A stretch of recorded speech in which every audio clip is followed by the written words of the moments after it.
ప్రార్థన చేస్తున్నామండి.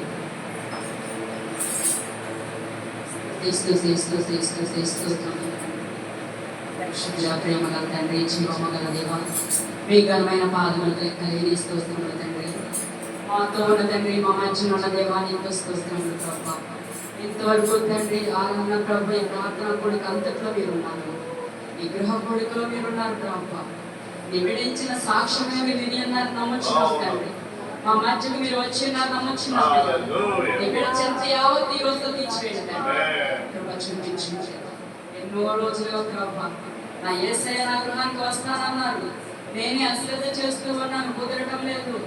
మరి నేను పిలవంది ఆయన రారు, ఎలాగైనా ప్రార్థన ఏర్పాటు చేసుకుని నా యేసయ్య అడుగు పెట్టేలాగా మరి ప్రార్థన కొడుకు ఏర్పాటు చేసుకోవాలని ఆశపడ్డారయ్యా. ఆశపడిన ప్రాణాన్ని తృప్తిపరుస్తానన్న తండ్రి.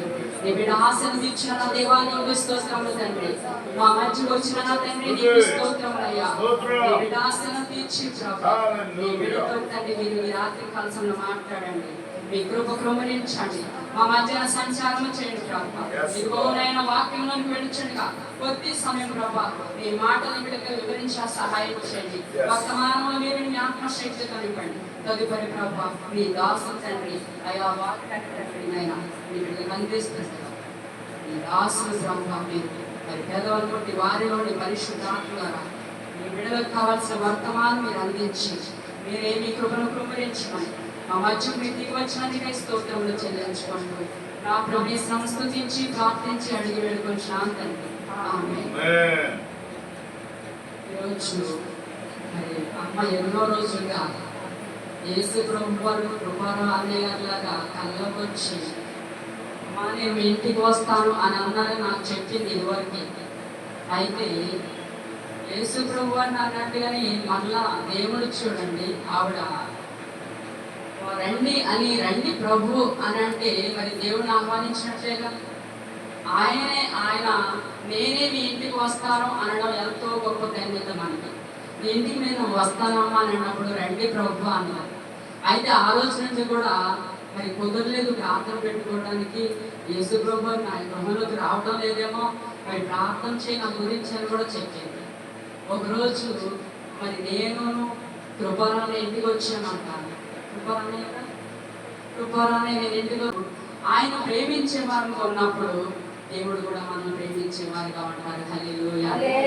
అలాంటి వారిని దేవుడికి ఎంతో ప్రేమ. ఆయన ప్రేమిస్తే చాలు, ఆయన వాక్యానికి లోబడితే చాలు, మరి ఆయనకు ఎంతో సంతోషం. మనం చూపే ప్రేమకు దేవుడు కూడా అంత రెట్లు ప్రేమను మనకు అందించే వారుగా ఉంటారట. హల్లెలూయా.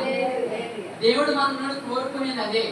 దేవుడు ఏమీ కోరుకోడు, అన్నీ ఉన్నాయి, సమస్తము ఆయన చేతుల్లో ఉన్నాయి, ఆయన వశంలో ఉన్నాయి. కానీ దేవుడు మన నుండి కోరుకునేది ఒక ప్రేమ. మనం ఆయన ప్రేమించాలి. ఆయన మనం ఎలా ప్రేమిస్తున్నాడు, మనం ఆ రీతిగా ఆయన ప్రేమించాలని దేవుడు కోరుకుంటాడు. అలా ప్రేమించిన వారికి ఆయన దేవుడు ఎంతో ఇష్టపడతారు.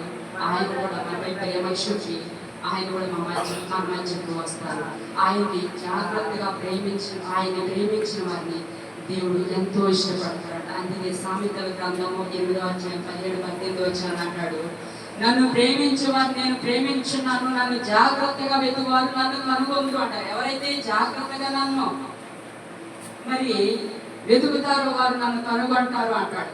అయితే అలాంటి వారికి ఆయన ఐశ్వర్యము, ఘనత, స్థిరమైన కలిమి ఇస్తానని చెప్తున్నాడు. అవన్నీ నా దగ్గర ఉన్నాయి, అవన్నీ మీకు నేను అనుగ్రహిస్తాను అంటాడు. కనుక అనుదినము కూడా ఆయన గడప యొక్క కనిపెట్టుకుని ఆయన ద్వార బంధం యొక్క కాచుకొని ఆయన ఉపదేశములు వినేవారమే, ఆయన వాక్యం కొరకు ఎదురు చూచేవారమే అంటాలి.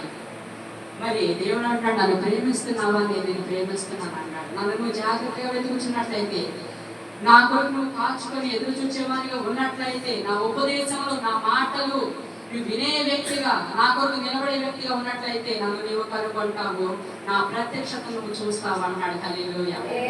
అలాంటి వారు దేవుని ప్రత్యక్షత చూసేవారుగా ఉంటారట. అలాంటి వారికి నేను సమస్తం అందిస్తానన్నాడు. నన్ను ప్రేమించే వారిని నేను ఆస్తికర్తలుగా చేస్తాను అంటాడు. వారి నిధులు నింపుతానన్నాడు. కనుక ఆయన ప్రేమించి ఆయన మాటకు లోబడినప్పుడు ఆయన మన యొద్దకు వచ్చేవారు అంటారు. హల్లెలూయా. మన మధ్యకు వస్తారు, మన మధ్యన నివాసం చేస్తారు.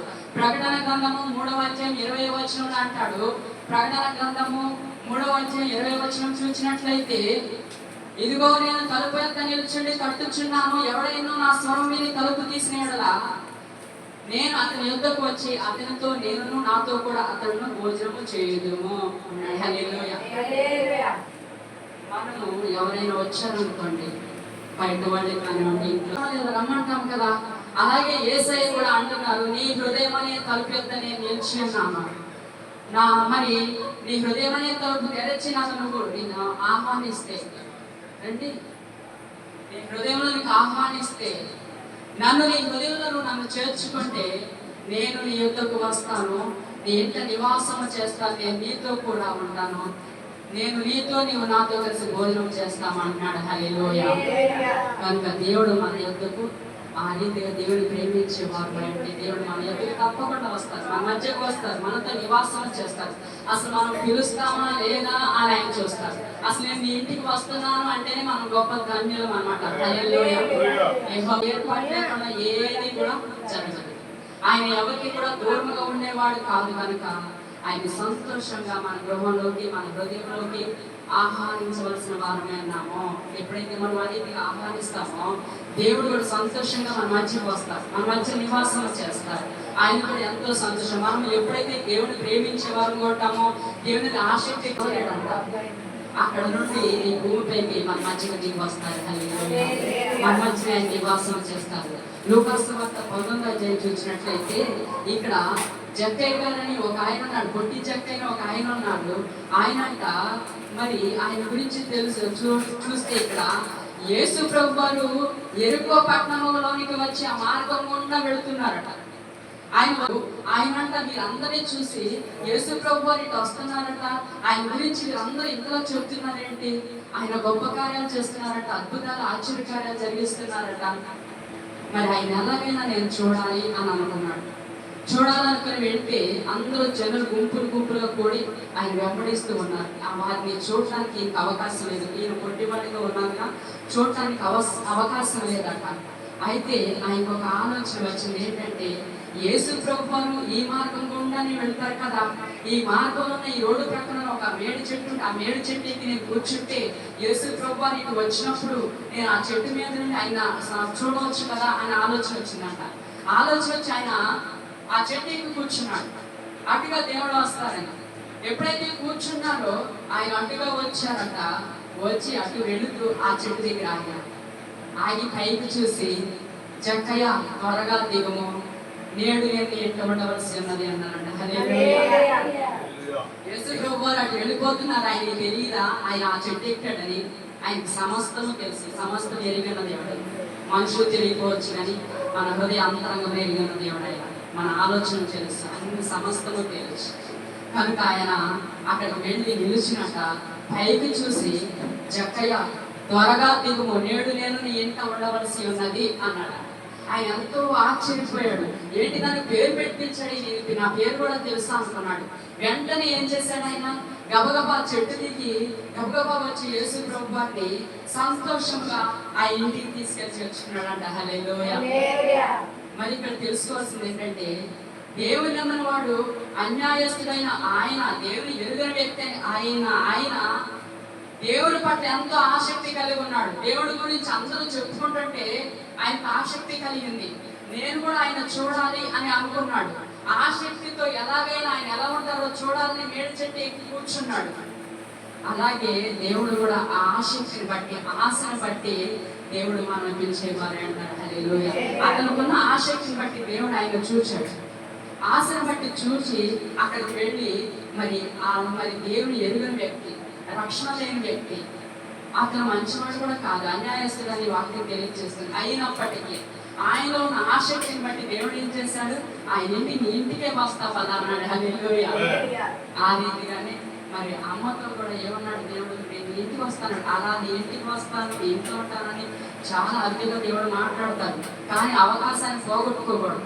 దేవుడు వస్తానంటే రమ్మని ఆహ్వానించాలి. ప్రభువా నువ్వు వస్తానంటే అంతకంటే ధన్యత మాకు, రండి ప్రభువా అని మనం ఆయన ఆహ్వానించినప్పుడు, మన హృదయంలోనికి, మన గృహంలోకి ఆహ్వానించినప్పుడు దేవుడు కూడా మనకున్న ఆసక్తిని బట్టి ఆయన కూడా మన పట్ల అంతే ఆసక్తితో ఉంటాడు. బహు ఆనందంతో సంతోషిస్తారంట. హల్లెలూయా. బహు ఆనందంతో సంతోషించేవారు, ఆనందించేవారు ఆయన మన మధ్యనే ఉంటాడు. మన మధ్యకి వచ్చేస్తారు, దిగి వచ్చేస్తారు. ఆయన మనతోనే ఉంటారు. జెఫన్యా గ్రంథము 3:7 అంటాడు, నీ దేవుడైన యెహోవా నీ మధ్య ఉన్నాడు, ఆయన శక్తివంతుడు, ఆయన మిమ్మల్ని రక్షించును, ఆయన బహు ఆనందంతో నీ యందు సంతోషించును, నీ యందు తనకున్న ప్రేమను బట్టి శాంతం వహించి నీ అందరి సంతోషం చేత ఆయన హర్షించును అన్నాడు. హల్లెలూయా. ఎవరైతే దేవుని ప్రేమిస్తారో, ఎవరైతే దేవుని ఆసక్తితో ఆనందముతో ఆహ్వానిస్తారో దేవుడు అంటున్నాడు వారి మధ్య నేను ఉంటాను అంటున్నాడు. ఆయనకున్న ప్రేమను బట్టి మన మధ్య నివాసం చేస్తానన్నారు. మరి శక్తివంతమైన ఆ దేవుడు మనపై ఉన్న ప్రేమను బట్టి, ఆ ప్రేమను బట్టి బహు ఆనందంతో నేను సంతోషిస్తాను, మీ అందరి సంతోషం చేత నేను హర్షిస్తాను అంటున్నాడు. హల్లెలూయా. అందుకని దేవుని ప్రేమ కలిగి ఉన్నప్పుడు మనకి ఆయన మీద ఉన్న ప్రేమ ఆయన మన మధ్యకు తీసుకొచ్చేస్తుంది. హల్లెలూయా. ఆయన మీద ప్రేమ కలిగి ఆయన తట్టు తిరిగే వారమే అన్నప్పుడు దేవుడు మన మధ్యనే నివాసం చేస్తారు, మనపై అంతకంత ప్రేమను కురిపిస్తారు. అయితే దేవుడు అంటాడు ఇర్మియా గ్రంథము 31:3 చూసినట్లయితే, ఇర్మియా గ్రంథము 31 మరి 3 అంటాడు, శాశ్వతమైన ప్రేమతో నేను నిన్ను ప్రేమించుచున్నాను అంటాడు. హల్లెలూయా. దేవుడు శాశ్వతమైన ప్రేమను మనకు అందించేవారు అన్నారు. మన ప్రేమ కొంచెమే, మన ప్రేమ ఈ లోకం ఉన్నంత కాలమే, కానీ శాశ్వతమైన ప్రేమను మనకిచ్చే దేవుడు, మన మధ్యకు వచ్చి నివాసం చేసే దేవుడు, మనతో కలిసి భోజనం చేసే దేవుడు ఆయన. హల్లెలూయా. కనుక దేవుని ప్రేమించేవారు ఉన్నప్పుడు మన దేవుడు కూడా ప్రేమించేవారు ఉంటాడు, మనల్ని దీవించేవారుగా ఉంటారు, ఆశీర్వదించేవారుగా ఉంటారు. మనం బయటికి వెళ్ళిన లోపలికి వెళ్ళినా దీవించేవారు, మన పనిని దీవిస్తారు, మనం చేసిన పనిని దీవిస్తారు. మనల్ని ఎప్పుడు కూడా ఒకరి దగ్గర అప్పు తీసుకునేవారిగా చేయడం, అప్పు ఇచ్చేవారిగానే చేస్తాడు. నేను పైవారిగా ఉంచుతాను, క్రింద వారిగా ఉంచు, నేను తలగా చేస్తాను కానీ తోకగా చేయను, నేను హెచ్చిస్తాను కదా, నేను ఘనపరుస్తానని దేవుడు అంటున్నాడు. హల్లెలూయా. అపారమైన ప్రేమ అన్నమాట దేవుడికి మనం అంటే. దేవుడికి అంత ప్రేమ మనం ఆయన ద్వారా పొందుకోవాలంటే మనం చేయవలసింది ఏంటంటే ఆయన మీద ప్రేమ చూపించాలి. ఆ ప్రేమ ఆయన కదిలిస్తుంది, మన మధ్యకు తీసుకువచ్చేలా చేస్తుంది. కనుక ఆయన ప్రేమించే వారంగా ఉన్నప్పుడు దేవుడు మన మధ్యకు దిగి వచ్చేస్తాడు. హల్లెలూయా. ఆ ప్రేమ కలిగి ఉన్నప్పుడు మరి మనం ఆయన పట్ల ఆ ప్రేమ కలిగి ఉంటే దేవుడు కూడా మన పట్ల ఆ ప్రేమ కలిగి మన పట్ల ఎన్నో అద్భుతాలు ఆశ్చర్యకార్యాలు చేయాలని అనుకుంటారు. అలాగే మనము కూడా ఆయన పట్ల అదే ప్రేమ కలిగి ఉండాలి. ఈ లోకంలో ఏదైనా ప్రేమించవచ్చు కానీ అన్నిటికంటే ముఖ్యంగా ఆయనే ప్రేమించాలని వాక్యం తెలియజేస్తారు. ఆ ప్రేమను మనం కలిగి ఉండాలని వాక్యం ద్వారా దేవుడు ఈరోజు మనతో మాట్లాడుతున్నారు.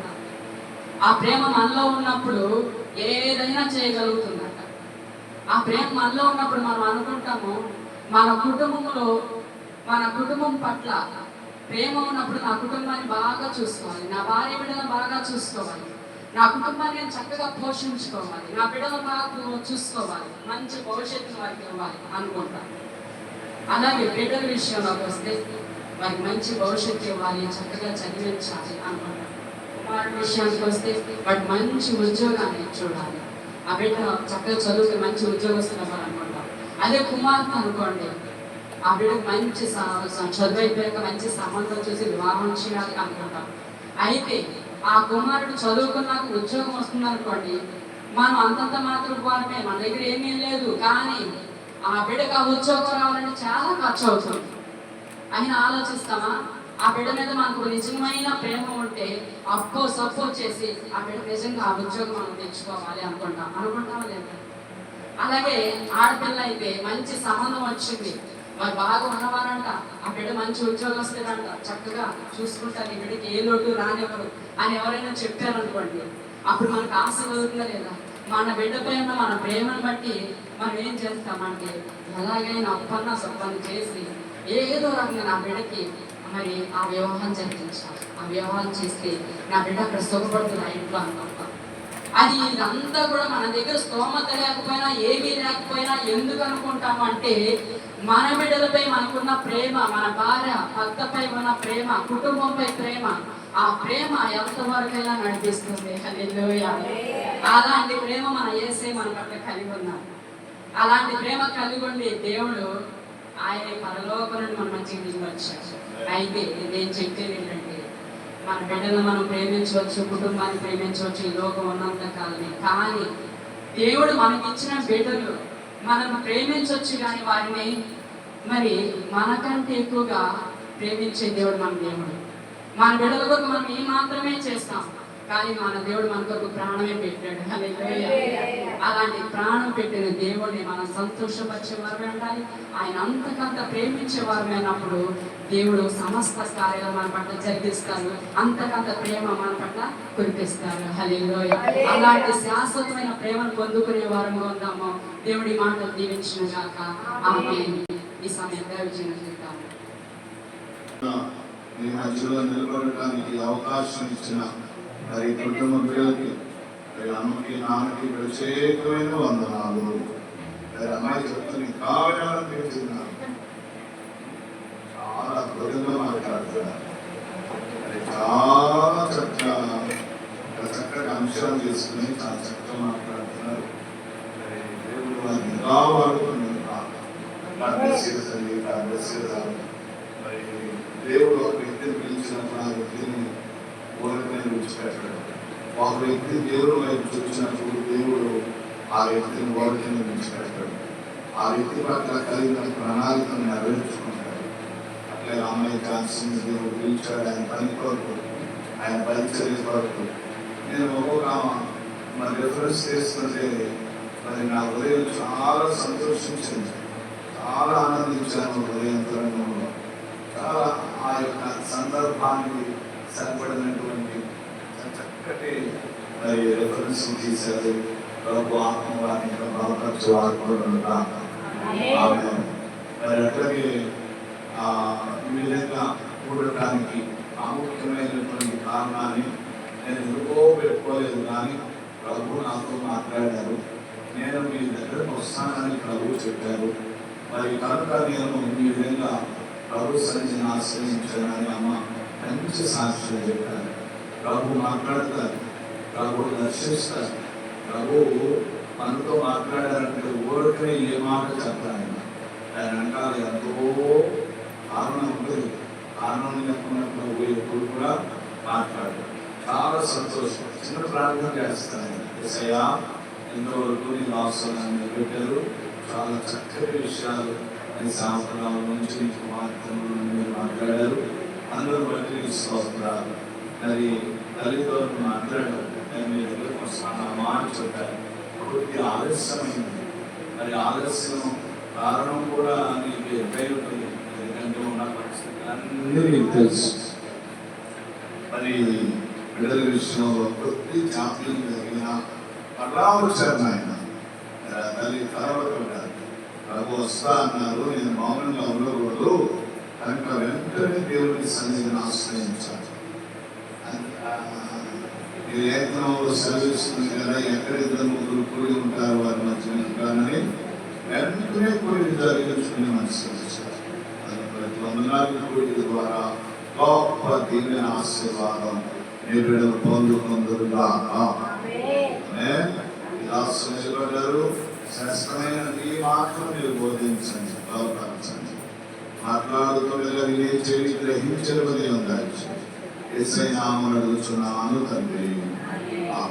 చక్కగా కూర్చోండి. నా మాటలు మీరు శ్రద్ధగా వినండి. నేను ఇక్కడ బయలుదేరినప్పుడు ప్రభు నాకు ఒక అంశాన్ని ఇచ్చారు. ఎవరు మాట ప్రభా, నేను అక్కడ వెళ్తున్నాను కదా, ఎందుకు అక్కడ కూడికి ఏర్పాటు చేసుకున్నారు నాకు తెలియదు, కానీ మరి వారికి కావలసిన మాటలు మీరు మాట్లాడండి. ఎందుకంటే హృదయ రహస్యాలన్నీ ఎరిగిన దేవుడు. మా హృదయంలో ఏముందో మీకు తెలుసు, మా అవసరం ఏందో మీకు తెలుసు, మా బాధలు ఏందో మీకు తెలుసు. మరి సమస్తం ఎరిగిన దేవుడు. కాబట్టి మీరు శ్రేష్టమైన మీ మాటలే బోధించిన వారి ప్రభు అంటే అప్పుడు ప్రభు 4 మాటలు చెప్పాడు. ఒక అంశాన్ని నా హృదయంలో పెట్టారు. ఆ అంశాన్ని నేను ధ్యానం చేస్తా ఉన్నా వచ్చేటప్పుడు ఇక్కడ కూర్చున్న తర్వాత కూడా అదే అంశం మీద వాక్యాన్ని చూసుకోలేదా మరి సమయాన్ని నాకు ఇచ్చిన దేవాది దేవునికి నేను వందనాలు తెలియజేసుకుంటున్నాను. ఇక్కడ కూర్చున్న తర్వాత కూడా అదే అంశం మీద కొద్దిగా వాక్యాన్ని చూస్తుండగా నా హృదయంలో ఏం పెట్టారో ప్రభువు మరి ఆ తల్లి అదే సాక్ష్యం ఇచ్చారు. ఆ తల్లి సాక్ష్యం అవుతుంది కాదు, కానీ నేను చెప్పాలనుకున్న కొన్ని సంఘ మాటలు అమ్మాయి చెప్పేశారు. అంటే దాని అర్థం ఏంటంటే దేవుని ఆత్మ చేత నడిపించబడుతున్నాం. మనమందరూ కూడా దేవుని ఆత్మ చేత నడిపించబడుతున్నాం. కాబట్టి దేవుని ఆత్మ చేత నడిపించబడేటప్పుడు ఎక్కడ ఎవరికి ఏ మాట ఏ వాకు ఏ విషయం అవసరమో దేవుడు అదే మాట్లాడుతూ ఉంటారు. మరి సాక్షులుగా తల్లి చక్కటి విషయాలు ప్రభు మాట్లాడవచ్చు. ఇంకా కొన్ని విషయాలు నా హృదయంలో పెట్టి నేను మీతో పంచుకుంటాను. అపొస్తలుల కార్యాలు 2వ అధ్యాయము గ్రంథంలో నుండి అపొస్తలుల కార్యము గ్రంథము 2వ అధ్యాయము. దేవునికి మహిమ కలుగునుగాక. దేవుని స్తోత్రం స్తోత్రం స్తోత్రం స్తోత్రం స్తోత్రం స్తోత్రం స్తోత్రం స్తోత్రం హల్లెలూయా స్తోత్రం స్తోత్రం. 38వ వచనాన్ని మనం చదువుకుందాం. పేతురు మీరు మారుమనసు పొంది పాప క్షమాపణ నిమిత్తము ప్రతివాడు యేసుక్రీస్తు నామమున బాప్తిస్మము పొందుడి. అప్పుడు మీరు పరిశుద్ధాత్మను వరము పొందుదురు. అగ్రామం వినాదపడి చెప్పిన విషయాన్ని అప్పుడు మీరు పరిశుద్ధాత్మ అను వరము పొందుదురు. హల్లెలూయా. ఇక్కడ మీరు అందరూ శ్రద్ధగా వినండి. ప్రారంభం నుండి మనం చదివితే మీరు మారు మనసు పొందు. 2వ మాట పాప క్షమాపణ నిమిత్తం బాప్తిస్మము పొందుడు.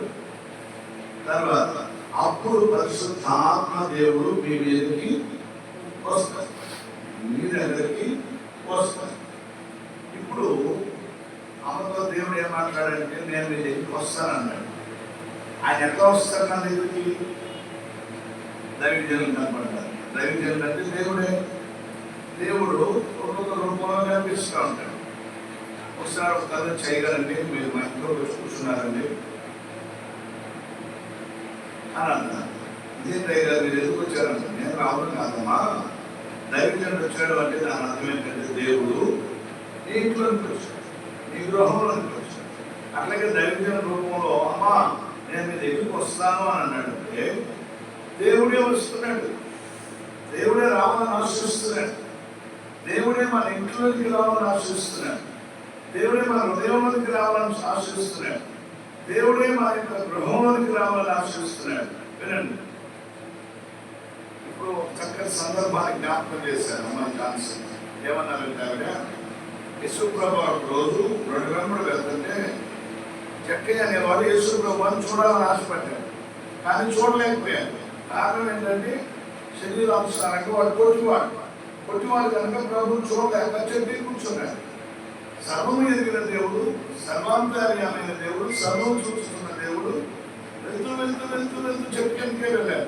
శిష్యులలో ఆయనతో ఉన్న వాళ్ళందరూ అనుకున్నారు ఏంటి నా చెప్పుకెందుకు వెళ్తున్నారు, రోడ్డు రహదారిని చెప్పుకోండి, ఈ వ్యక్తి ఏంటి చెప్పుకెందుకు వెళ్తున్నారు, చెప్పుకెందుకు వెళ్ళి పైకి చూసినట్టు త్వరగా దిగము, నేను నీ ఇంటికి రావాల్సి ఉంది. వెంటనే జక్కయ్య కింద దిగి వచ్చారు. జక్కయ్య కిందకి దిగిరా ఒక ఆశ్చర్యకరమైన విషయం, ప్రజలందరికీ ఆశ్చర్యం అనిపించింది. అవునా, నేను చెప్పింది ఆశ్చర్యపోయేవారు. సరే, దాని వెనక ప్రభు నేను ఇంటికి రావాల్సిందన్నారు. జక్కయ్య గారు దిగి వచ్చిన వెంటనే ప్రభు వారిని వెంటబెట్టి ఇంటికి తీసుకుని వెళ్ళారు. తర్వాత ప్రభు అన్న ఒక అద్భుతమైన మాట ఏంటంటే ఇతరులు అబ్రహాము కుమారుడే అని మీరందరూ అబ్రహాము ఈ ఇంటికి రక్షణ వచ్చింది. చెప్పండి, మీరందరూ మాట్లాడండి. రక్షణ వచ్చింది. ప్రభు వారు మన దగ్గరకు వచ్చారంటే ఆయన ఆ ఇంటికి వెళ్ళి రక్షణ తీసుకుని వెళ్ళి రక్షణ ఇచ్చి వచ్చారు. ప్రభు వారు మన మధ్యలోకి వచ్చారంటే ఆయన ఏదో ఒక కార్యం చేయాలనే ఉద్దేశంతోనే వస్తారు. ఈయనేమో చూడాలనుకున్నాడు, ఆయన ఏమో రక్షించలేదు. ఈయన ఆశ ఏంటి? ఒకసారి చూడాలనుకున్నాడు. అసలు ఈయన ఆ ఆశ లేకపోతే ఆ ఇంటికి రక్షణ వచ్చేది కాదు. ఇంకో మాట, అద్భుతమైన మాట, ఇతరులు అబ్రహాము కుమారుడే. అబ్రహాము విశ్వాసులందరికీ తండ్రి కాబట్టి ఆయన ఒక హోదా ఇచ్చేసాడు, ఆయన ఒక స్థానాన్ని ఇచ్చేసాడు, ఆయన ఒక స్థితిని ఇచ్చేసాడు. ఇప్పటి వరకు లోక సంబంధమైన వాటిలో పేరు పొందాడు, అధికారిగా ఉన్నాడు, ఆభావం కలిగి ఉన్నాడు, అన్ని కలిగినటువంటి ప్రభుత్వ అధికారిగా ఉన్నాడు. అసలైన దాన్ని పొందుకోలేకపోయాడు. కానీ ప్రభు ఆయన వెళ్ళడం ద్వారా ఆయన కావలసిన ఆధ్యాత్మికమైనటువంటి మేలు జరిగింది.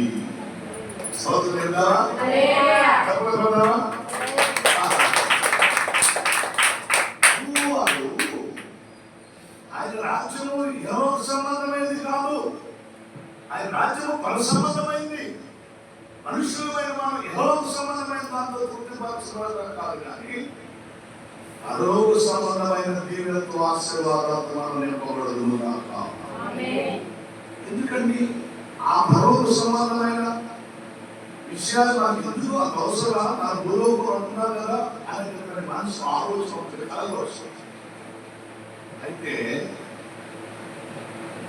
మనము ఈ లోకంలో దీవించబడటానికి, ఈ లోకంలో ఆశీర్వాదం కలగడానికి, ఈ లోకంలో దీవెన కలగడానికి పర సంబంధమైన వాటి విషయాల్లో మనం ఆసక్తి కలిగి ఉండాలి.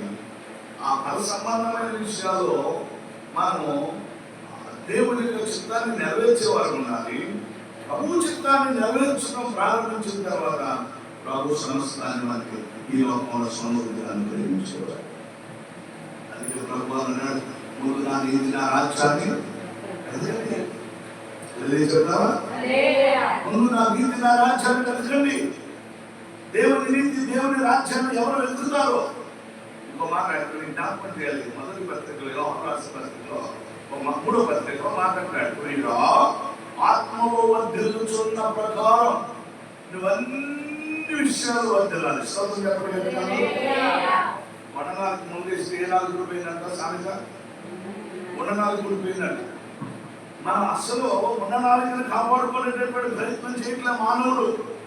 ఈ లోకంలో విస్తరించాలి, ఈ లోకంలో బలపడాలి, ఈ లోకంలో ఐశ్వర్యం సంపాదించి, ఈ లోకంలో జీవితాలు, ఈ లోకంలో అన్ని ఐశ్వర్యాలు కలిగి ఉండాలి, బలవంతులుగా ఉండాలి, నా సంతతి గొప్పవారు అనుకుంటారు. కానీ వీటన్నిటిని అనుగ్రహించేటటువంటి దేవుని వైపు మనుషులు చూడటం నిర్లక్ష్యం చేస్తారు. అందుకే ప్రభు అన్నారు, నా నీతి నా రాజ్యమును వెతకండి. దేవుడి నీతిని, దేవుని రాజ్యమును వెతకండి. మన వ్యక్తి ప్రభు యెహోవాను పరమందు 100 రెట్లు ఆశీర్వాదాలు మనకి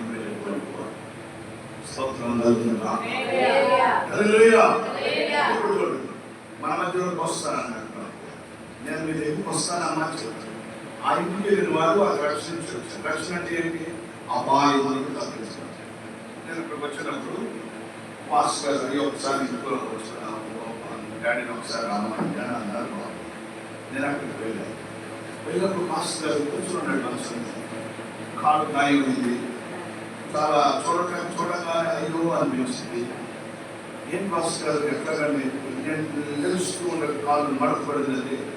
దాని తర్వాత నేను నడవలేకపోయాను, దాని తర్వాత వాచిపోయింది, దాని తర్వాత గాయమైంది, నేను నడవలేకపోతున్నాను. కూర్చున్న ఆయన తెలుస్తూ ఉండగా సడన్ గా కాలు వెళ్ళిపోయింది.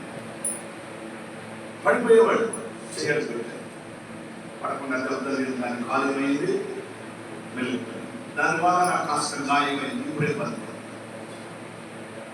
నెగలనుకున్నావు, పడిపోయావు, పడకుండా కాపాడమే రక్షణ. నడుస్తున్నావు, అక్కడ నీ కాలుకి గాయపరిచినటువంటి పెంకులు ఉన్నాయి, అమ్మా తెగుదాయి, పాదరక్షలు వేసుకో, చెప్పేసుకో, అవి నేను రక్షిస్తాను. చెప్పులు ఏం చేస్తాయంటే పాదాలకి గాయం తగ్గకుండా అవ్వకుండా మన పాదాలు రక్షిస్తాయి. బడి మీద ఉంటారు, కల్మే పెట్టుకోమన్నాడు పోలీసు ఆయన. ఎందుకు ఎందుకనండి? మనకి ఎటువంటి అపాయకరమైన పరిస్థితులకి అలా తిరగకుండా మనం బయటికి వెళ్తాం, వర్షం వస్తుంది, గొడుగు వేసుకుంటున్నాం, కరవకుండా కాపాడకుండా. అట్లాగే భయంకరమైనటువంటి ఉగ్రత రాబోతుంది, చచ్చిపోతారు. ఈ మధ్య సునీత విలియమ్స్ మరి అంతరిక్షానికి వెళ్ళారు. 9 రోజులు అనుకున్నది 9 నెలలు పట్టింది. ఆమె విజయవంతంగా భూలోకానికి వచ్చేస్తే భారతదేశం మనందరికీ సంతోషం అనిపించింది. కారణం ఏంటంటే మన భారతీయురాలు కాబట్టి. ఆమె వచ్చిన కొన్ని దినాల తర్వాత ఒక రోజు ఇట్లా కూర్చుని కళ్ళని నీళ్ళు కారుస్తుందంట, వేస్తున్నాడు, తొక్కపడుస్తున్నాడు, ఏడుస్తుందంట. వారి కుటుంబ సభ్యులు ఏంటి, ఎందుకు ఏడుస్తున్నాడు, ఏమైంది, ఏంటి సంగతి? ఏం లేదు, ఊపి తొందరగా ఏదో ఒక రోజు గొప్పమని మండపోతుంది, భూమి మీద మొక్కలు కూడా నివసించడానికి అవకాశం లేదు. కారణం ఏంటంటే భూమి మీద వేడి పెరిగిపోతుంది, మంచు పండ్లన్నీ మంచు అంతా కరిగిపోతుంది, చల్లదనం తగ్గిపోయి వేడి పెరిగిపోతుంది. ఏమవుతుందో అని నేను కలవరపడుతున్నాను. పరిస్థితి ఏంటా, భూమి యొక్క పరిస్థితి ఏంటా అని దుఃఖం వస్తుంది. ఒకనొక రోజు మనం భూమి మీద ఉండడానికి అవకాశం లేదు. ఈ మధ్య మీరు గుర్తుందో లేదు, లాస్ ఏంజల్స్ అమెరికాలో గాడ్ బ్లెస్ సిటీ అని ఒక హాలీవుడ్ ఒక నటి ఆ నుంచి విధులు జరుగుతూ ఉంది. కొన్ని వేల మంది, లక్షల మంది కూర్చున్నారు ఆ విందులో. మరి ఆ విందు ఆ రాష్ట్రంలో ఆ నటి లేచి మైక్ పట్టుకున్న మాట ఉంది, నా శరీరంలో అందం ఉంది, నా తల్లిదండ్రులు నాకు జన్మించారు, ఈ జన్మని సృష్టించడానికి, ఆనందించడానికి, సంతోషించడానికి నాకు కావలసిన ధనం ఉంది. There is no God. ఇక్కడ దేవుని గురించి ఆలోచన చేయాల్సిన పని లేదు, దేవుని గురించి మాట్లాడాల్సిన పని లేదు. గాడ్ బ్లెస్ సిటీ అంటే దేవుడు లేని పట్టణం. మన హాలీవుడ్ ఉంది 48 గంటల్లో లాస్ ఏంజల్స్ పట్టణం అంతా ఏమైపోయిందండి, గుడిదైపోయింది. 48 hours, within 48 hours. అప్పుడు వెంటనే దానిని గ్రహించిన కొంతమంది ఆమెని హెచ్చరిక చేశారు.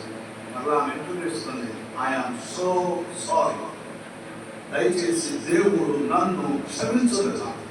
లాస్ ఏంజల్స్ పట్టణంలో అమెరికాలో ప్రతి సంవత్సరం అగ్ని ప్రమాదాలు జరుగుతూనే ఉంటాయి. కారణం ఏంటంటే మన వేసవకాలంలో 45-50% మనం బయటకు తిరగలేక అమ్మో అది ఎట్లా భయపడతామో, ప్రతి సంవత్సరం ఆ యొక్క నెలలో భయంకరమైన వేడి కాలు వేస్తాయి అంట. కర్ర రాసుకున్న అగ్ని పడుతుందంట. మొన్న జరిగిన విషయంలో ఒక పక్షి ముక్కుతో అగ్ని రాజేసి అగ్ని మనుతుంటే ఆ అగ్నిని తీసుకెళ్ళి ఆ లాస్ ఏంజల్స్ అడవి అంతా చుట్టేసిందండి. మనందరూ తెలుసు కదా, ఈ మధ్య ఆ పట్టణం మొత్తం బూడిదైపోయింది.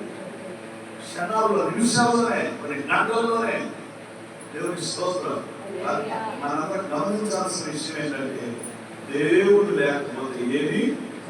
మరి ఇప్పుడు వాక్యం చెప్తుంది ఏంటంటే పంచభూతాలు అంటే భూమి, ఆకాశము, గాలి, నీరు, నిప్పు. మనుషులు బతకడానికి అవసరమైంది ఈ 5. ఈ 5ని దేవుడు మరి సృష్టిగా కలుగు చేశాడు. ఈ 5 మీద ఆధారపడేటట్లు మానవుడు కలుగు చేశాడు. ఈ మానవుడు ఈ 5 మీద ఆధారపడాలి. ఇది లేని మనుషులు బ్రతకలేరు. ద గ్రేట్ సైంటిస్ట్ ఆర్కిమెడిస్, నేను చదువుతున్న దినాల్లో 7వ తరగతిలో ఉండేవాడు. ఆర్కిమెడిస్ అనే ఒక శాస్త్రవేత్త, ఈయన గ్రేట్ సైంటిస్ట్ అన్నాడు. శత్రువుల్ని భూతార్థాల చేత తమిళపట్టేవాడు. యుద్ధం చేయడానికి జనసమూహం లేకపోకుండా, సైనికులు లేకుండా భూతార్థాలతో శత్రు రాజుల యొక్క కోటలను పూర్తి చేసేవాడు, తగలబెట్టేసేవాడు, రాజ్యాన్ని జయించేసేవాడు. ఆ ఆర్కిమెడిస్ అనేవాడు మాట చెప్పాడు ఏంటంటే, నేను నిలబడటానికి ఒక అడుగు స్థలం ఉంటే చాలు, భూగోళాన్ని తలకిందులుగా చేస్తాను. అసలు నిలబడటానికి స్థలం ఉండాలిగా. ఏమంటే మనుషులమైన మనం నిలబడడానికి ఏముండాలి? స్థలం ఉండాలిగా. మరి ఎంత శాస్త్రవేత్తమైన ఆలోచన చేసినా నీకు నిలబడడానికి స్థలం లేకపోతే నువ్వేం చేయగలవు? దేవుడు మానవునికి భూమిని, ఆకాశాన్ని, గాలిని, నీటిని, ఐదింటిని పంచభూతాలను దేవుడు ఇచ్చాడు. కానీ ఒకనొక రోజు రాబోతున్న దినాల్లో, రానున్న దినాల్లో సునీత విలియమ్స్ గా చెప్పినట్లు ఈ పంచభూతాలు భయంకరమైన దేవుని అగ్ని చేత కాల్చబడబోయే రోజుని దేవుడు సిద్ధపరిచాడని నా బైబిల్ చెప్తుంది. ఆమేన్. ఇప్పుడు సునీత విలియమ్స్ గా ఇప్పుడు చెప్తున్నారు. ఆమె అంతరిక్షానికి వెళ్ళి చెప్పిన పరిస్థితులను గమనించి భూమి మీద వేడి పెరిగిపోతుంది, ఎప్పుడో ఒక రోజు భూమి దగ్ధం అయిపోతున్నది. అందుకే దేవుని వాక్యంలో రాయబడినట్లు కొన్ని వేల సంవత్సరాల క్రితమే ఈ పంచభూతాన్ని దేవుడు కాల్చివేయబోతున్నాడు. ఒకప్పుడు నీటి చేత ప్రజలను హతమార్చిన దేవుడు, పాపాన్ని పరిహరించినటువంటి దేవుడు రానున్న దినాల్లో దేవుని అగ్ని చేత ఈ పంచభూతాన్ని కాల్చబడబోతుంది. కనుక ఆ భయంకరమైన దుర్దినము నుండి నిన్ను నీవు తప్పించుకొని దేవుడు నుండి పరలోక రాజ్యంలోకి వెళ్ళాలి. అదే రక్షణ. ఈ రక్షణ ఎవరు సంపాదించుకుంటారు వారు ధన్యులు. మంచి నీ ఒంటిని కాపాడుకోవడానికి వస్తారు. ఎండలో బయటకు వెళ్తున్నట్లయితే నువ్వు ఎండను కాపాడుకోవడానికి కాళ్ళు వెళ్ళవచ్చు, పొడిగేసుకోవచ్చు. కానీ నీ ఆత్మను కాపాడుకోవడానికి రాబోతున్న ఉగ్రత నుండి నీ ఆత్మను కాపాడుకోవడానికి మనం రక్షించేది ఎవరంటే యేసు ప్రభువు ఒక్కడే. హల్లెలూయా. అందుకే ప్రభువు ఏమన్నాడు? నేనే మార్గం, నేనే సత్యం, నేనే జీవం. I am the way, I am the truth, and I am the life. నేనే మార్గం, సత్యం, జీవం.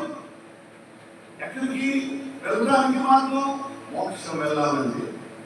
ఈ ఉగ్రత నుండి మనుషులు తప్పించుకోవడానికి, రాబోతున్న భయంకరమైన విపత్తు నుండి మనుషులు దాన్ని కాపాడుకోవడానికి తెలుసో తెలీదు ఈ మధ్య నరకానికి ద్వారాన్ని కనుగొన్నారంట.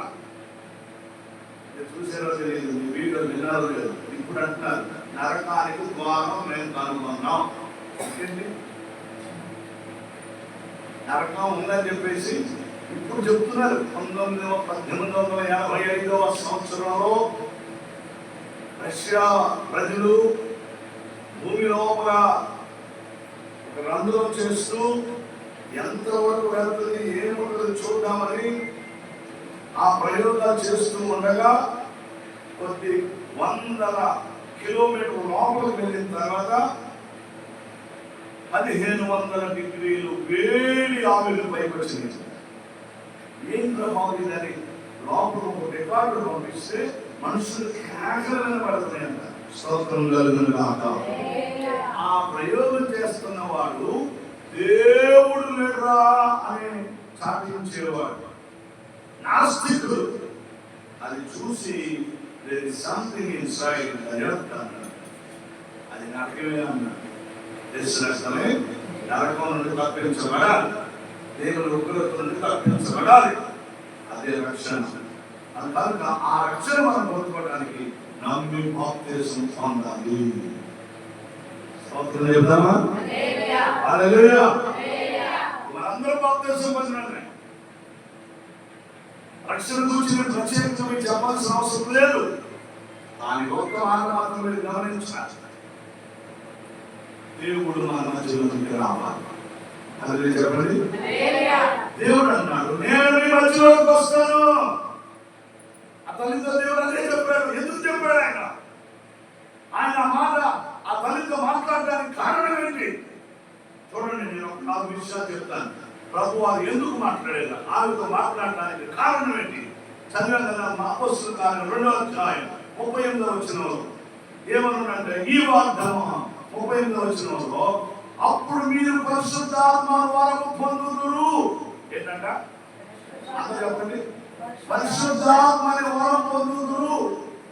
తర్వాత 39లో ఈ వాగ్దానం మీకు మీ పిల్లలకు దూరస్తున్న అందరికీ అనగా ప్రభు అయిన దేవుడు మన యొద్దకు తన యొద్దకు పిలిచిన వారందరికీ చెందిన వారితో చెప్పాను. ప్రభు వారు ఏమన్నా మీ మధ్యలోకి వస్తానమ్మా. ఆయన ఎట్లా వస్తారు మన మధ్యలోకి? ఇందాక అమ్మాయి చెప్పారు, వచ్చి నేను మీ మధ్యలో యోహాను చక్కగా మాట చదివించారు. ఆవిడ ఏమన్నారంటే నేను మీ మధ్యలోకి వచ్చి మీ మధ్యలో నివసిస్తాను అన్నాడు. ఎట్లా నివసిస్తాడు ఆయన? రాయబడిన మాట. వరము అన్న మీరందరూ ఏ వరం? పరిశుద్ధాత్మ అనే వరం. అందరూ చెప్పండి, పరిశుద్ధాత్మ అనే వరం. అంటే పరిశుద్ధాత్మ దేవుడు మన మధ్యలో నివసిస్తాడు.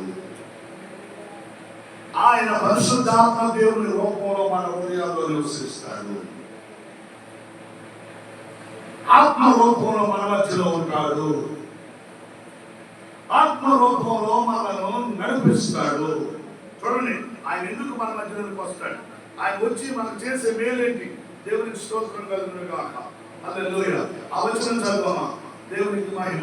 యోహాను సువార్త 14:16 వచనం చదవమా. 14:16. యోహాను సువార్త 14:16 వచనం.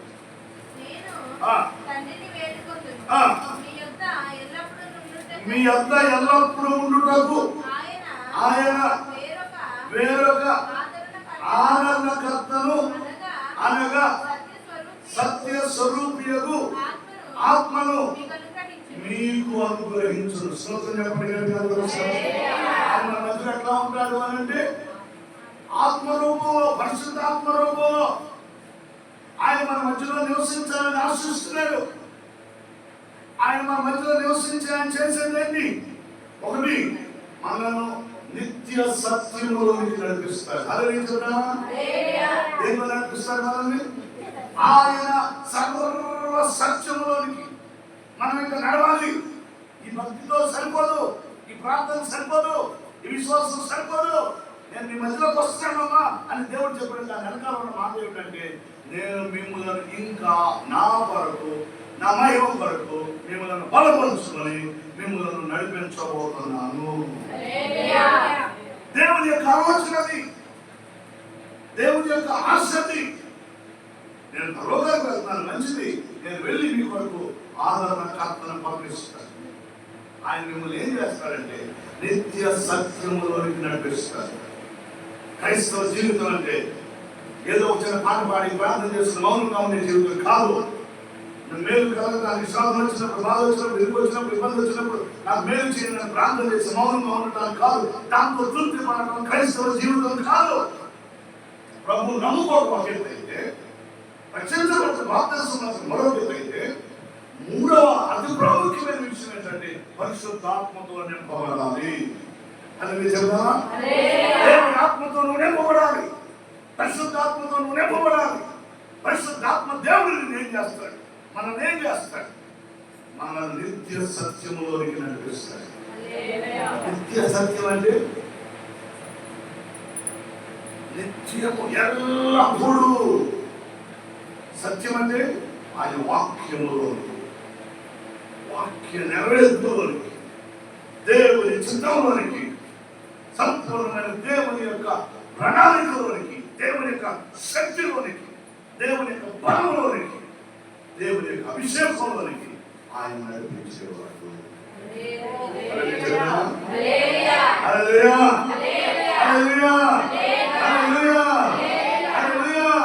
క్రైస్తవ జీవితం అంటే ప్రభువుతో నడుచుకుంటూ వెళ్ళిపోయే జీవితం, ప్రభువుతో కలిసి నడుస్తూ దేవుని కొరకు జీవించే జీవితం, దేవుని కొరకు బ్రతికే జీవితం, దేవుని చిత్తాన్ని నెరవేర్చే జీవితం, దేవుని చిత్తాన్ని జీవించే జీవితం, ఆయన సంతోషించినట్లుగా ఆయన కార్యాలు చేసే జీవితమే నిజమైన క్రైస్తవ జీవితం.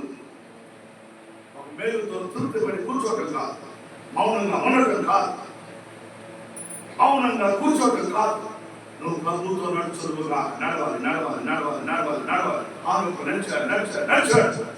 పరలోకానికి అడుగు పెట్టి వరకు నడుస్తూనే ఉన్నాడు.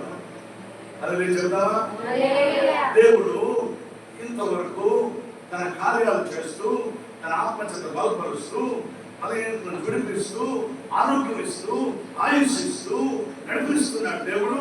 ఇంతవరకు నిలబెట్టాడు దేవుడు. మరలా అంటాడు, నేను దగ్గరికి వస్తానమ్మా, నీకు మాట చెప్తానమ్మా, నీకు కొన్ని విషయాలు చెప్పాలమ్మా అని ఈ తల్లి ఏదమ్మా చెప్పారమ్మా దేవుడు నీకు? రోజేనా, నెల కాదా? నెలలు వచ్చిపోయింది. అమ్మ ఇదిగో ఈ సూట్ కేసిన డబ్బులు ఉండగానే నేను సాయంత్రం తీసుకోవాలంటే రాబాబు రాబాబు రాబాబు అంటవా చెప్పండి, రాబాబు రాబాబు అంటవా? వద్దులే తర్వాత వద్దుకండి సార్, సార్ తర్వాత వద్దుకండి పిల్ల అంటే హల్లెలూయా. అమ్మ నీ కోసం ఈ మధ్య బిస్కెట్లో లోపలేమో బంగారం అంటే దాని పైన బిస్కెట్ పోతాను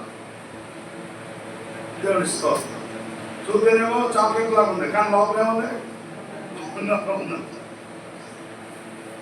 అమ్మ నా సూట్ కేసు ఉన్న బిస్కెట్లోనే మరి ఇదిగో ఒక సూట్ కేసు నేను ఇవ్వాలనుకున్నానంటే మనం ఏం చేస్తాం? ఎప్పుడెత్తావయ్యా వెండి బంగారాల కంటే విలువైనటువంటి దేవుని యొక్క చిత్తం, దేవుని యొక్క ఆత్మ, దేవుని యొక్క శక్తి, దేవుని యొక్క బలం, దేవుని యొక్క ఆలోచన దేవుడు మనకు చెప్పి మనం నడిపించాలని, బలపరచాలని, ఆశీర్వదించాలని, వాడుకోవాలని, దీవించాలని, మన జన్మను ధన్యం చేయాలని ఏ ఉద్దేశంతో దేవుడు మనం కలుగు చేశారో ఆ కార్యం భూమి మీద నెరవేర్చాలని దేవుడు ఆశించి నీ దగ్గరికి వస్తానమ్మా, నీ దగ్గరికి వస్తానమ్మా, నీ దగ్గరికి వస్తానమ్మా అని ఒకసారి వచ్చి ఒక మాట చెప్తే ఆ తల్లి మర్చిపోయారంట, మళ్ళీ వచ్చి ముమ్మని తిరిగి వెళ్ళిపోతాడు ఆయన. అందుకే మమ్మల్ని చూసింది అమ్మ నీ దగ్గరికి వస్తానమ్మంటే నువ్వు మాట్లాడకపోతే వస్తానా వెళ్ళిపోతానా? ఆయన రోషం లేని దేవుడు కాదు అన్నాడు ఆయన. యెహోవా నాయనా నేను రోషం కలిగిన దేవుడిని, నువ్వు రమ్మని నేను ఇంట్లోకి జక్కయ్య నీటికి రావాలి అని అన్నాడు. జక్కయ్య ఏం చేశాడు? జరుగుకి వచ్చాడు చెట్టు మీద నుంచి. అసలు జక్కయ్య అక్కడ ఉన్న మాట ఎవరికి తెలియదు, యేసు ప్రభువు తప్ప. జక్కయ్య చెట్టు ఎక్కాడు, పైన ఉన్నాడు, యేసు చూడడం అన్నమాట ఆయన ఒక్కడికి తెలుసు, ఇది ఒక్కడికి తెలుసు. కింద ఉన్న దేవుడు తెలుసు, పైన ఉన్న జక్కయ్యకి తెలుసు. అంత పైన ఉన్నవాడు తెలుసు అంటాడు సామెతలో. ఆయన ఒక్కడికి తెలుసు. ప్రభుతో పాటు వెళ్ళే శిష్యులకు కూడా తెలియదు, మనుషులకు కూడా తెలియదు, ఎవరికి తెలియదు. ఆయన మాట మధ్యలో వెళ్ళిపోతున్నాడు. ఒక ఇంటికి వెళ్దామని ఒక వ్యక్తిని బాగు చేద్దామని వెళ్తున్నాడు. ఇది వస్తున్నాడని చెప్పేసి ప్రభు చూడాలని వెళ్ళాడు, కానీ జనసమూహం ఉన్నందున వాడు పొట్టుబడైపోయాడు. చెట్టు ఎక్కాడు, దిగిరా అక్కడగానే కావరా నీటికి వెళ్తారు రావుతాయి. నేను వచ్చినప్పుడు ప్రభు 4 గంటల సమయంలో ఈ వర్తమానం నాకు ఇచ్చాడు. ఏం చెప్పాలి? అతను అక్కడున్న బ్రహ్మలో ఈ రాత్రి ఏం మాట్లాడాలి చెప్పు. ఈ మాట్లాడినట్టు ప్రభు నాకు చాలా స్పష్టంగా ప్రభు చెప్పారు కాబట్టి నేను చెప్తున్నాను. మీరు ప్రభు నిత్య సత్యంలోనికి నడిపించబడుతుంది కాక, దేవుని ఆత్మ చేత నడిపించబడుతుంది కాక, దేవుని కొరకు ప్రయాసపడుతుంది కాక, దేవుని కొరకు పని చేయుదురు కాక. నా వృద్ధాపన మాత్రం ఆలోచించి మాకండి, నేను చేయలేనని అనుకోమాకండి, నేను నా వల్ల కాదని అనుకోమాకండి. ప్రభు నీ కొరకు నేను ఏం చేయాలి నువ్వు నాతో చెప్పైనా నేను చేస్తానయ్యా, నేను నడుస్తానయ్యా. ఆమేన్ హల్లెలూయా. చెప్తానేమండి ప్రభు వారు నేను మీ దగ్గరికి వస్తాను దానికి కారణం ఏంటంటే ఆయన మిమ్మల్ని అభిషేకించాలనుకుంటున్నాడు.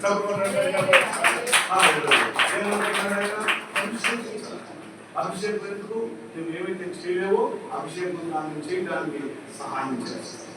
నువ్వు ఏమైతే అడగలేవో, ఏమైతే నువ్వు ఎక్కడికైతే నడవలేవో, నువ్వు ఎక్కడైతే కూర్చోలేవో, నువ్వు ఎంతసేపు అయితే ప్రార్థన చేయలేవో అంతసేపు ప్రార్థన ఆయన నీ ద్వారా జరిగించుకోవడానికి, నిన్ను బలపరచడానికి దేవుని స్తోత్రం ఆ అభిషేకం నిన్ను నడిపిస్తుంది. ఆమేన్. కాబట్టి ఇక్కడ రెండో విషయం ఏంటంటే, ఒకటేమో నిత్య సత్యములోనికి మీరు నడుచుకుని వెళ్ళిపోవాలి. మనం నిర్లక్ష్యం చేయమాకండి. ఈ భక్తితో, ఈ యొక్క విశ్వాసంతో, ఈ ప్రార్థనతో, ఈ పాఠంతోనే తృప్తి చెందమాకండి, ఈ దర్శనాలతోనే తృప్తి చెందమాకండి, ఈ మేలు పొందుకున్నానని మౌనంగా కూర్చోమాకండి. ఈ రాత్రి అందరితో మాట్లాడుతున్నారు. మాట్లాడింది నేను ఆవేదతో కూర్చోబెట్టింది మనందరినీ. ఎందుకు కూర్చోబెట్టాడు? కారణం ఏంటంటే ఈ మాటలు ప్రభు మనందరితో మాట్లాడాలి. దేవుని నామతోనే కాదు, నాతో మాట్లాడుతున్నాడు, అమ్మాయి ఝాన్సీతో మాట్లాడుతున్నారు, చక్ర గారితో మాట్లాడుతున్నారు, జగదీష్ గారితో మాట్లాడుతున్నారు, భారతితో మాట్లాడుతున్నారు, పద్మ గారితో మాట్లాడుతున్నారు, సమాధానం గారితో మాట్లాడుతున్నారు.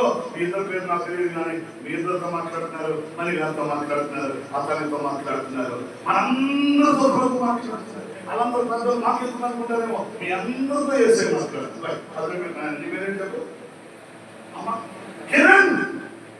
కిరణ్తో ఎవరు మాట్లాడుతున్నారు, శాస్త్రంతో ఎవరు మాట్లాడుతున్నారు. ఈ స్పీకింగ్ విత్ ఎవ్రీవన్. ప్రభు అన్నారు చిన్నపిల్లలు నా దగ్గర రానియని, నీ వయసు కూర్చొని అన్నారు ప్రభు రండి నా వద్ద రానియండి. వాళ్ళ మీద చేతులు చాచి ప్రార్థన చేశారు. ఇప్పుడు కెనడా దేశంలో నాకు సపోర్ట్ చేసి ఆ అమ్మగారు 11వ సంవత్సరంలో మా నాన్నగారితో బ్యాంక్ వరకు వెళ్ళి ఆ నాన్న పక్కన కూర్చుంటే వాళ్ళందరూ ప్రార్థన చేస్తున్నారు. దేవుని గోకొచ్చి ఆమె పక్కన హల్లెలూయా. ఆ దేవుడితో వచ్చి ఆమెతో మాట్లాడి ఆమె మీద చేతులు చాచి ఆశీర్వదించిందంట. అప్పుడు నుండి ఆమె సేవ చేయడం మొదలుపెట్టింది. ఎంత వయసు అండి చెప్పండి, ఎంత వయసు? నీకు ఎంత వయసు? 18. ఆమె దానితో దేవుడు 11 సంవత్సరాలే. 20 వయసు ఎంత? 19. ప్రభు ఆమెతో 11 సంవత్సరాలే దేవుడితో వచ్చి ఆమె ప్రార్థన నిలబడిందంట. చేతులేసి ప్రార్థన చేసి నేను నీకు నా సేవ కొరకు వాడుకున్నాను. ఇప్పుడు ఆమె ప్రపంచ దేశాలన్నీ దొరుకుతూ ఉంటాం. స్త్రీలే ఇప్పుడు ఎన్ని సంవత్సరాలు? 72 సంవత్సరాలు. 72 సంవత్సరాలకు అమ్మ నాయన కూర్చుంటాం మనం. అంతేకండి, అవునా కదా? ఈ కాపలా కాల్సి కూర్చోవడమే. కానీ ఇప్పుడు ఆమె ఎన్నెన్నో దేశాలు తిరుగుతున్నాం. మనం దేవుడు మనతో మాట్లాడుతున్నాడు. ఈ రాత్రి మన అందరితో మాట్లాడుతున్నాడు. ఈ రాత్రి కూడికలో పాల్గొని మన అందరినీ దేవుడు హెచ్చరించారు. నేను ఎందుకో వచ్చాను లేదు, నేను ఎందుకు కూర్చునే కాదు. జగన్ పునాది వేయబడక ముందు దేవుని యొక్క సంకల్పం ఈ రాత్రి మన అందరికీ కూర్చోవడం. స్తోత్రం చెప్తామా? చెప్పండి. దేవుడు ఆలోచనతో నేను ఇక్కడ కూర్చోబెట్టాను. అదేదో చెప్తున్నాడు ఆయన అనంతో మాట్లాడు. This is God's plan. There is a purpose behind this plan. ఇక్కడ నువ్వు కూర్చోడానికి, ఈ ప్రార్థన పెట్టుకోవడానికి నీ వెనకాల గొప్ప ప్రణాళిక ఉంది. దేవుడు ఆ ప్రణాళికతోనే దేవుడు నీతో నాతో మన అందరితో మాట్లాడుతున్నాడు. ఏంటంటే ఏంటంటే మన భక్తులతో నిత్య సత్యములోనికి నడిపించడానికి ఆయన మనకి పరిశుద్ధాత్మ అనే వరాన్ని నీకు పెట్టబోతున్నాడు. హల్లెలూయా. పరిశుద్ధాత్మ వరాన్ని నీలో ఉంచాడు. నేను చేయలేను, నేను అనలేను, నేను నడవలేను, నేను పాడలేను అని అనుకోవద్దు. ఈ రాత్రి ప్రభు అన్నాడు, నేను నీతో నివసించి, నేను నీలో నిలిచి, నేను నీతో ఉండి నిన్ను నా మహిమ కొరకు వాడుకోబోతున్నాను. హల్లెలూయా. మహిమ కలుగుతున్నాను. మన యొక్క శక్తి, మన బలము, మన జ్ఞానము, మనకున్న జ్ఞానంతో మనంత జ్ఞానవంతులు కాదు. మనకున్న బలముతో మనం ఏం చేయలేము. మనకున్న ఆలోచనతో మనం ఏ అడుగు ముందుకు వేయలేము. కానీ ఆత్మ దేవుడు ఉన్నాడు. మనల్ని కలుగు చేసిన సృష్టికర్త దేవుడు ఉన్నాడు. ఈ రాత్రి మనకు ప్రత్యేకంగా నేను మీ మధ్యలోకి వస్తానని చెప్పి మనందరూ కూర్చోబెట్టినటువంటి దేవుడు అంటాడు, నేను నిన్ను బలపరచబోతున్నాను, నేను నీకు స్వస్థత ఇవ్వబోతున్నాను, నేను నీకు ఆరోగ్యం ఇవ్వబోతున్నాను, నేను నిన్ను ఆశీర్వదించబోతున్నాను, నేను నిన్ను అభిషేకించబోతున్నాను, నేను నా ఆత్మతో నిన్ను నిలబెట్టుకుంటాను, నేను నీవు చేయించిన పనులను తీరుస్తాను, నా ఆశీర్వాదం నీతో ఉంచుతాను, నా యొక్క భద్రత నీకు తోడుగా ఉంచుతాను. అసలు నీ నోరు విప్పు, నువ్వేం ప్రార్థన చేయాలో నేను నీకు బలపరుస్తాను. నువ్వు దేనికోసం ప్రార్థన చేయాలో నేను నీకు చెప్తాను. రాత్రి దేవుడు మనల్ని నిత్య సత్యంలో నడిపించాలని ఆశిస్తున్నాడు. మనం దేవుడిని అప్పగించుకున్నాడు. నిన్ను నీవు నా కోసం కాదు తప్ప, నేను నీ కోసం బ్రతుకుతాను. నిత్య సత్యంలో నేను నడుస్తాను.